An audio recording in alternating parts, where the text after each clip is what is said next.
এত কঠোর নিরাপত্তা থাকা সত্ত্বেও কিভাবে ইরানের সুপ্রিম লিডার আয়াতুল্লাহ আলী খামেনিকে নিহত করা হলো? সংবাদ মাধ্যমের রিপোর্ট অনুযায়ী আমেরিকার সিআইএ এবং ইসরায়েলের গোয়েন্দা সংস্থা মসাদ মাসের পর মাস ধরে তার প্রতিটি মুভমেন্ট ট্র্যাক করছিল।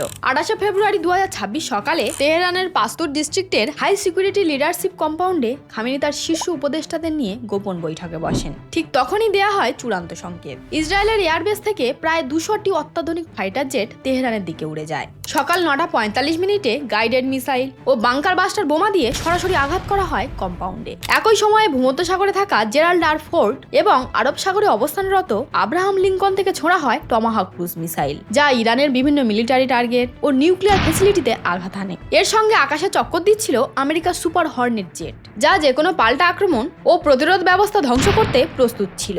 এই স্ট্রাইকে নিহত হন আয়াতুল্লাহ খামেনি। তার সঙ্গে প্রাণ হারান তার মেয়ে, জামাই, নাতি এবং আইআরজিসির কমান্ডার মোহাম্মদ পাকপুর সহ মোট 40 জন শীর্ষ নেতা।